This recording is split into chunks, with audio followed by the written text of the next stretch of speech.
উত্তরে বন্যা পরিস্থিতির আরও অবনতি হয়েছে। ডুবে গেছে শিক্ষা প্রতিষ্ঠান, বাড়িঘর, রাস্তাঘাট ও ফসলি জমি। পানিবন্দী অবস্থায় মানবেতর দিন যাপন করছেন বন্যা কবলিতরা।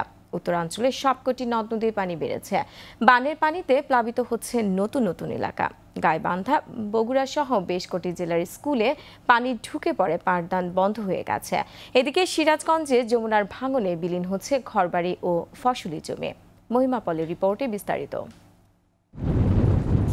বগুড়ায় প্রবল বৃষ্টিতে সারিয়াকান্দি উপজেলায় যমুনা ও বাঙালি নদীতে পানি বেড়েই চলেছে। সারিয়াকান্দি, সোনাতলা ও ধনুট উপজেলায় যমুনা নদীর পানি বিপদসীমার 56 সেন্টিমিটার উপর দিয়ে প্রবাহিত হচ্ছে।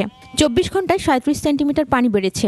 এর ফলে সারিয়াকান্দির ইছামারা, হাটশেরপুর, কর্ণীবাড়ি, সোনাতলার সুজাইতপুর এবং ধনুটের শহরাবাড়ি বাঁধের 1000 মিটার ভাঙনের ঝুঁকিতে রয়েছে। সোনাতলা উপজেলার 20টিরও বেশি গ্রামে বিপুল সংখ্যক মানুষ পানিবন্দী হয়ে পড়েছেন।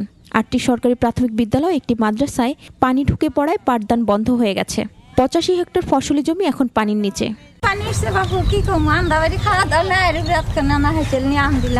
এই অবস্থা মনে হয় এই কদিন পানি হচ্ছে, আমরা চেয়ারম্যান চেয়ারম্যান সব আসে দেখে যায়। আমার কই উদ্বোধন আসেনি, চেয়ারম্যান আমরা কি করবো? ভাই উদ্বোধন আসেনি, আমরা আপনার করতে দিই। জেলা প্রশাসক স্থানীয় সংসদ সদস্য বন্যা কবলিত এলাকা পরিদর্শন করে 50 মেট্রিক টন চাল বিতরণ করেন।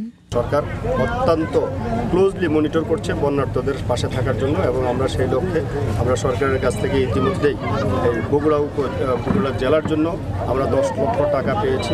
500 মেট্রিক টন আমরা জিআর চাল পেয়েছি এবং 500 প্যাকেট আমাদের শুকনো খাবার পেয়েছি। যারাই অসহায় আছে প্রত্যেকটা পরিবারের হাতেই কিন্তু আমরা ত্রাণ পৌঁছে দিতে পারবো। আমাদের ত্রাণের কোনো ঘাটতি নেই। যতদিন বন্যা আছে ততদিন ত্রাণ দেওয়া হবে বলে জানিয়েছেন স্থানীয় সংসদ সদস্য।